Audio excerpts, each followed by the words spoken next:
भी पढ़ने में होशियार और मेधावी छात्रा थी। अच्छी पढ़ाई के बाद अच्छा कॉलेज सिलेक्शन और फिर बहुत अच्छी जॉब। तूने तो मेरा नाम रोशन कर दिया मेधा। अरे लेकिन ये जो काम करने का तरीका है ना, इसे बदल ले। 18 घंटे काम करेगी तो कल को बच्चा कैसे संभालेगी? तुम्हारी तरह पागल नहीं हूँ माँ, जो बच्चे और परिवार में फंस जाऊँ। मैं तो जिंदगी खुल कर जीऊंगी। सब कहने की बात होती है बेटा, अपने बच्चे का सुख हर कोई चाहता है। वक्त बीतता है और मेधा की शादी हो जाती है। शादी के कुछ सालों में ही मेधा एक सुंदर से बेटे की माँ बन जाती है। अरे यार, मेरी मैटरनिटी लीव खत्म हो रही है, क्या करे? माँ भी नहीं आ सकती, कैसे मैनेज करूँ? ऐसा करते हैं, इसके लिए केयर टेकर रख लेते हैं, वो देखा करेगी इसे। मेधा को पति की बात जंच जाती है और वो केयर टेकर की तलाश शुरू कर देती है। एक दिन उन लोगों के घर एक महिला आती है जो दिखने में पढ़ी लिखी लगती है। जी, क्या काम है आपको? मैम, मेरा नाम स्नेहा है। आपका एड देखा केयर टेकर का, क्या मैं आपके यहाँ काम कर सकती हूँ?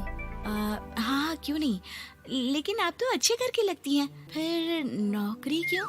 दरअसल मेरे ससुराल वालों ने मुझे घर से निकाल दिया क्योंकि मैं माँ नहीं बन सकती और माता पिता भी नहीं है इस दुनिया में। तो अरे अरे, कोई बात नहीं, तुम लक्ष्य को ही अपना बच्चा समझो और यहीं रहना, और किसी भी चीज की जरूरत हो ना तो बता देना। नेहा खुशी खुशी लक्ष्य को संभालने लगती है। रात को जब मेधा घर पर आती है, अरे क्या बात है स्नेहा, तुमने खाना नहीं खाया क्या? अरे दीदी, आपका बेटा टाइम दे तब ना। अरे तो जब वो सोता है तब खा लिया करो। तब तो मैं इसके पास ही बैठी रहती हूँ। कोई मच्छर या कीड़ा काट ले लक्ष्य को तो अब आप पकड़ो, मैं खाना खा लेती हूँ।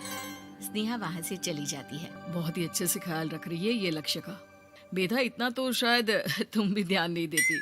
मेधा को पति की बात बुरी तो लगती है, लेकिन कुछ नहीं कहती। धीरे धीरे स्नेहा मेधा और उसके पति के साथ बाहर भी जाने लगी। सुनो, स्नेहा को भी बाजार ले चलते हैं, वो क्या है ना, लक्ष्य को देख लेगी जब तक मैं शॉपिंग कर लूंगी। हाँ चलो, वैसे मैं चाह रहा था कि लक्ष्य को लेकर हम दोनों ही चलते। क्या यार, तुम तो फ्री में इमोशनल हो जाते हो, कितना देख लेंगे हम दोनों मिलकर, ले चलो उसे। कार से निकलकर मेधा और लक्ष्य रोड क्रॉस कर रहे थे कि सामने से कार आ जाती है। मेधा का ध्यान नहीं होता, लेकिन स्नेहा तुरंत लक्ष्य को मेधा से छीन लेती है। मेधा गिर जाती है और कार मेधा को छूकर निकलती है, जिससे मेधा को खून आ जाता है। पति मेधा को हाथ देकर उठाता है। स्नेहा लक्ष्य को लेकर गले लगाई रहती है। थैंक्स स्नेहा, मैंने तो ध्यान ही नहीं दिया था कि कार आ रही है। स्नेहा का गुस्सा मालकिन पर टूट पड़ता है। अरे कैसी माँ है आप, अगर आज कुछ लक्ष्य को हो जाता तो मैं आपको कभी माफ नहीं करती। छोटा सा बच्चा है, उसे चोट लगती है तो पता है कितनी तकलीफ होती है। पति भी स्नेहा को देखने लगता है कि उसे क्या हो गया। मेधा को स्नेहा पर काफी गुस्सा आ जाता है। घर आकर कहती है, देखो स्नेहा, माना तुम लक्ष्य को बहुत प्यार करती हो, लेकिन वो मेरा बेटा है, मैं कभी जानबूझकर उसके साथ बुरा नहीं कर सकती, समझी? मुझे माफ कर दीजिए, मैं लक्ष्य को लेकर कुछ ज्यादा ही सेंसिटिव हो चुकी हूँ। मैं ध्यान रखूंगी कि आगे से ऐसा ना हो। मेधा का मन स्नेहा से अब हटने लगा था। एक शाम मेधा ऑफिस से घर आती है कि लक्ष्य उसे दिखाई नहीं देता और ना ही स्नेहा। वो स्नेहा के कमरे में जाती है जहाँ दोनों सो रहे होते हैं। अरे स्नेहा, लक्ष्य को आज इस कमरे में क्यों सुला दिया? दीदी, मुझे नींद आ रही थी, ऐसे में उसे कमरे में अकेले लिटाना मुझे ठीक नहीं लगा। मेधा बच्चा उठाने लगती है कि स्नेहा टोक देती है। रहने दीजिए ना दीदी, सो रहा है, फालतू में नींद खराब हो जाएगी। मेधा को गुस्सा आ जाता है और वो बच्चा उठाकर वहाँ से चली जाती है। अगले दिन मेधा स्नेहा को बुलाती है, साथ में एक और लड़की खड़ी होती है।